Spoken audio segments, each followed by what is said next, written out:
సాయి కిరణ్ గారు hi sir. Congratulation sir. మనకి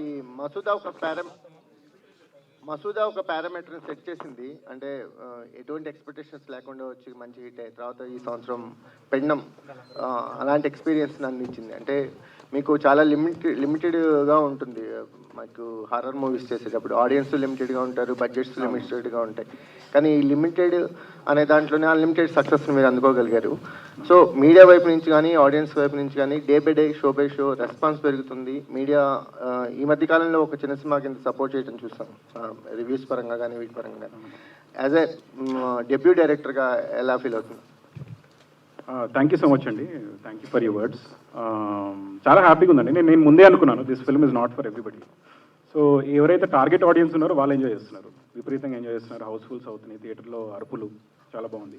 and especially thanks to media అండి. మీ అందరూ చాలా సపోర్ట్ చేసి ఈ లెవెల్కి తీసుకొచ్చారు మా సినిమాని. Thank you so much. ఈ వీక్ కూడా ఇలానే షోస్ పెరుగుతూ ఉంటాయని అనుకుంటున్నాను. చాలా హ్యాపీగా ఉన్నారు. Thank you. శ్రీరామ్ గారు, సో ఒక సోలో సక్సెస్ అనుకున్నారు చాలా కాలం తర్వాత. సార్ ఒక టీమ్ సక్సెస్ సార్. నాకు ఇట్స్ ఫస్ట్ సక్సెస్. ఇండివిజువల్గా ఒక సినిమాలో అంటే సపోర్టివ్ రోల్స్, క్యామియోస్ తెలుగులో ఇవే అనమాట. ఒకరికొకరు తర్వాత పోలీస్ దాని తర్వాత ఇదే sir. It's the only film. Long gap తర్వాత భయపెడుతూ విజయాన్ని అందుకున్నారు. సో ఎలాంటి కేకతోటి సార్ అంటే దీనికోసం కాసుకొని ఉన్నాం సార్. సో అవకాశం దొరికేటప్పుడు లోపల నుంచి ఒక కసి ఉంటుంది కదా, అండ్ అది అన్నీ సార్ ఇన్నేళ్ళు దీనికోసమే కాసుకొని ఉండడం. దాని తర్వాత ఎక్కడి నుంచి బయలుదేరాం అక్కడే మనం ఇది చేయలేకపోతున్నామన్న ఒక లోతు ఉంది సార్. అండ్ ఆ ఒక కంప్లీషన్ ఈరోజు దొరికింది. Great satisfaction sir. అదే చెప్పాను కదా సార్, నిన్న చాలా రోజుల తర్వాత ఫ్యామిలీతో కూర్చొని ప్రశాంతంగా భోజనం చేశాను sir. It was very nice feeling sir. Thank you so much for the success to entire పిండం టీమ్ అండ్ మీడియా. యశ్వంత్ గారు, ఫస్ట్ ఆఫ్ ఆల్ కంగ్రాట్స్ అండి. Thank you. చాలామంది చెప్తుంది ఏంటంటే సినిమా చాలా బాగుంది, అయితే ఇంకా సోలో రిలీజ్ అయ్యి ఉంటే ఇంకాస్త ముందుగా వచ్చి ఉంటే సెకండ్ వీకెండ్ కూడా ఇంకా లాంగ్ రన్ బాగా పడేది సినిమా. బట్ ఈ వీకెండ్ వచ్చేసరికి సలారు, డంకీ లాంటి పెద్ద సినిమాలు వస్తున్నాయి కదా అని చెప్పి అంటున్నారు. దానికి మీ రియాక్షన్? అంటే యాక్చువల్లీ మేము అనుకున్న డేట్స్లో ఇది one of the best date అనిపించిందండి. అంటే మా మూవీకి మేము అట్లీస్ట్ 6 ఆడియన్స్కి రీచ్ అయితే చాలు అనుకున్నాను. బట్ ఆడియన్స్ రీచ్ అయిపోయింది. బట్ నెక్స్ట్ వీక్ కూడా మా మూవీ రన్ అవుతుందండి. యాక్చువల్లీ సలార్తో పాటు హోల్డ్ చేయొచ్చు. ఎన్ని థియేటర్స్ వరకు హోల్డ్ చేయొచ్చు? మ్యాక్సిమం హోల్డ్ చేస్తామండి. మ్యాక్సిమం ట్రై చేస్తున్నాం హోల్డ్ చేయడానికి. అండ్ సెకండ్ ప్రాజెక్ట్ కూడా అనౌన్స్ చేశారు కదా, హీరో ఎవరో చెప్పేస్తే. హీరో కథ ఫినిష్ అయిన తర్వాత దాన్ని బట్టి చెప్తానండి. డైరెక్టర్ అనౌన్స్ చేసాం కదా హీరోని. యశ్వంత్ గారు, ఈ సినిమా 36 డేస్లో చేశానని అన్నారు. ఇది కాంప్లిమెంట్ అనుకోవచ్చా, నెక్స్ట్ సినిమాకి ప్రెజర్ అనుకోవచ్చా ఆయనకి? ప్రెజర్ ఏం లేదండి. ప్రెజర్ ఉంటే స్టార్టింగ్ నుంచి ఉండేది కదా. He's very cool guy. So ఈ సినిమా 36 డేస్లో పొలిటికల్ అన్నారు కదా, మళ్ళీ 20 రోజుల్లో తీయమంటారేమో అని భయం. లేదు అట్లా కాదు. Actually I just told it as a compliment. 36 డేస్లో అవుట్పుట్ అంతా కంప్లీట్. జనరల్గా 40 రోజులు చేయమన్నారు, 40-45 రోజుల్లో. ఆయన వచ్చి 30. మాకు 44 డేస్ ఉండే schedule, 44-45, but he did it in 36 days. Hero గారు, చాలా రోజుల తర్వాత ఫ్యామిలీతో భోజనం చేసిన అన్నారు. మరి ఇప్పుడు ఇంకా ఈ టీంతో భోజనం చేసి ఇప్పుడు సినిమాలకు మళ్ళీ రెమ్యునరేషన్ ఏమైనా పెంచుతున్నారా, లేదంటే మీ యాటిట్యూడ్లో ఏమైనా తేడా వస్తుందా ఈ సినిమా? సార్ నేను అదే చెప్పాను కదా సార్, పోయినసారి ఒక ఫంక్షన్ ప్రెస్ మీట్లో చెప్పాను కదా సార్, ఎక్స్ట్రా డేస్కి సార్ ఏదైనా ఇవ్వాలా అని అడిగారు. మీరు అడిగిందే నాకు ఏదో పెద్ద బహుమతి ఇచ్చేసినట్టు అనిపిస్తుంది. ఇండస్ట్రీలో ఎవరు అలా అడగలేదు, ఫస్ట్ టైం అడిగారు. అదే పెద్ద ఒక బోనస్ లాగా అనిపించింది. అండ్ డబ్బుల గురించి కాదు sir, always sometimes about quality of work sir. So that makes a lot of difference ఒక పాయింట్ తర్వాత. ఎందుకంటే నేను రైట్ ఫ్రమ్ స్క్రాచ్ నుంచి వచ్చాను. నా మొదటి జీతం వచ్చి 750 రూపాయలు సార్. సో నేను ప్రతి చోట పనిచేశాను. నేను పెట్రోల్ బంక్లో కూడా పనిచేశాను, కేటరింగ్లో కూడా పనిచేశాను. So I have seen everything. So what ever is right now is just bonus for me. Yashwant గారు, ఈ మూవీ రిలీజ్కి ముందు ఓటీటీ నుంచి మంచి భారీ ఆఫర్ వచ్చినా కానీ థియేట్రికల్కే వెళ్ళాలని ఒక నిర్ణయం తీసుకున్నారు. అవునండి. సో అది రిస్క్ అనిపించలేదా? లేదండి. యాక్చువల్లీ మేమంతా ఒక team. Actually as I told before, నేను కానీ మా డైరెక్టర్ కానీ మా కోడ్ ప్రొడ్యూసర్ మేమంతా ఫ్రెండ్స్. మా స్ట్రాంగ్ డెసిషన్ ఏంటంటే ఇది మేమందరం కూర్చొని మాట్లాడుకొని ఇది కంప్లీట్గా ఇది థియేటర్కి వెళ్ళాల్సిన సినిమానే. Whatever it is will face, ఏదైతే అది అవుతుంది, మనం ఫేస్ చేద్దామని మేము డెసిషన్ తీసుకొని we came back here. But audience proved we are correct. అంటే ఫస్ట్ సినిమానే కదా, సేఫ్ గేమ్ ఆడాలనిపించలేదా? సేఫ్ గేమ్ కంటే కూడా ఇంత మంచి సినిమా థియేటర్కి వెళ్ళి ఆడియన్స్ చూస్తే బాగుంటుంది అనిపించింది. అంటే ఇది నా ఒక్క డెసిషన్ కాదు, చెప్పాను కదా, నాది, మా డైరెక్టర్ది అండ్ కో ప్రొడ్యూసర్. ఏదైతే అది అవుతుంది, will let's be on our gut feeling అన్నట్టు we went for the theatres. Pindam 2 ఎప్పుడండి? డైరెక్టర్ ఉందా సార్? పిండం 2 ఉందా? లేదండి, ఇప్పట్లో అయితే ఏం ప్లాన్ చేయట్లేదు. ఇంకా టైం పడుతుంది. ఎప్పుడైతే బ్యానర్కి డబ్బులు అవసరమో అప్పుడు తీస్తాం.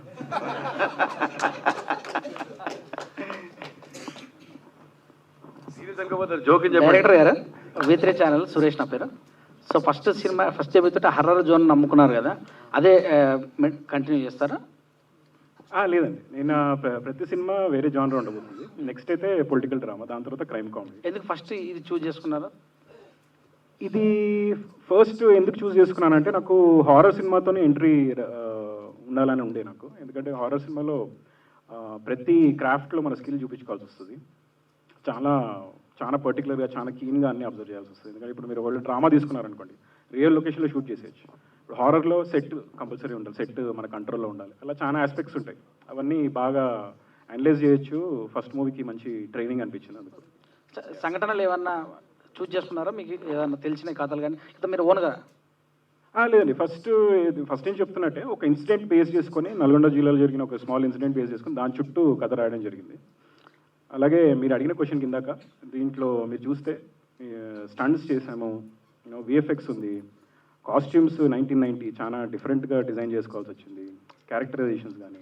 సో హారర్ సినిమాలో ఇన్ని ఆస్పెక్ట్స్ నేర్చుకోవచ్చు. ఫస్ట్ సినిమాకి అది చాలా మంచిది అనిపించింది నాకు. అందుకు ఎక్స్పెక్ట్ చేశారా ఇంత విజయం వస్తుందా? మంచి సినిమా అయితే వస్తుందని 100% ఎక్స్పెక్ట్ చేశాను. 100%. స్క్రిప్ట్ స్టేజెస్ నుంచే తెలుసు నాకు, కవి సిద్ధార్థ్ గారికి అప్పటి నుంచే ఫుల్ కాన్ఫిడెన్స్ ఉంటాయి. బట్ నాకు ముందే తెలుసు ఈ story it's a theatrical experience. So మీరు ఇందాక అన్నట్టు ఓటీటీకి ఎందుకు ఇవ్వలేదంటే, ఫస్ట్ మంచి ఆఫర్ వచ్చినా కానీ వీఆర్ వెరీ కాన్ఫిడెంట్ థియేటర్లోనే ఎంజాయ్ చేస్తారు ఈ సినిమా ఎక్కువ. సో మళ్ళీ హీరో తోటి ఏమైనా చూడొచ్చా మీ డైరెక్షన్లో? తప్పకుండా అండి. Is going to do very intense and powerful character. You'll know very soon. Hero గారు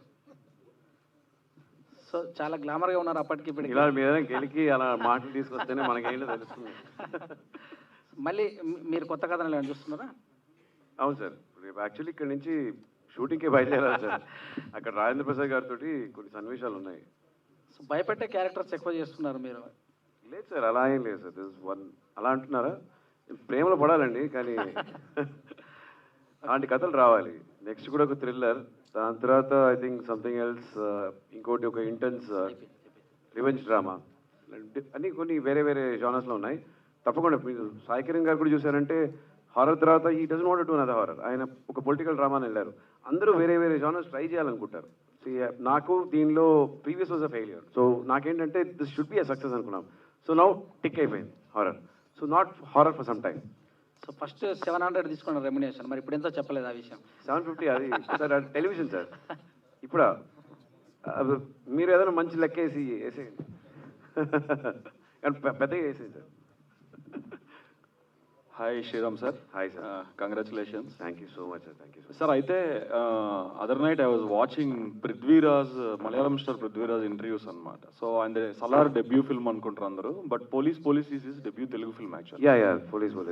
in fact I introduce him. So ఆయన అంటే ఇంటర్వ్యూలో కూడా చెప్పారు, శ్రీకాంత్తో కలిసి సినిమా చేస్తా అని చెప్పి నేను ఒక నేషనల్ లెవెల్ ఇంటర్వ్యూలో చెప్పారు. సో అది చూసినప్పుడు నాకు ఏమనిపించింది అంటే, ఇమీడియట్గా you both started at the same time బేసికల్గా, మీరు పృథ్వీరాజ్ గారు కూడా. బట్ కాకపోతే చాయిస్ ఆఫ్ ఫిలిమ్స్ అనేవి సక్సెస్ని డిలే చేసాయి మీ విషయంలో అని అనుకోవచ్చా? లేదంటే రైట్ చాయిస్ ఆఫ్ ఫిల్మ్ తీసుకుంటే సక్సెస్ ఎప్పుడైనా వస్తుంది అని అనుకోవచ్చా? మీకు యాక్చువల్లీ పృథ్వీరాజ్ గారు ఒక సంవత్సరంలో ఎన్ని సినిమాలు చేస్తారో తెలుసా మీకు? Almost close to 25-26 films. మాకు ఏ లాంగ్వేజ్లో అయినా 3 to 4 films the max. So the choice of ఒక 10లో 2 clicking, a choice of 26 or 25 multiple clicking is more probability on a ratio. So mood low, if all the 3 goes wrong, again, now an average it doesn't work so much. So limitations are there. So experience also comes over period of time అనమాట. That is how it is.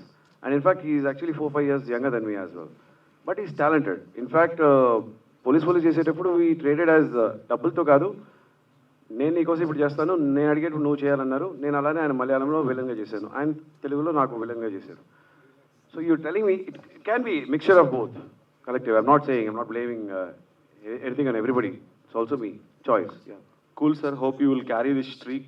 But I will not leave experimenting. I did experiment దాని వల్ల కొన్ని తప్పులే, but doesn't mean that you should give up experimenting, right? Yes. Horror also was one that. Now it's one. I have to beat few more. I will. Good, sir. All the best. Thank Sai you. Kiran Daidu.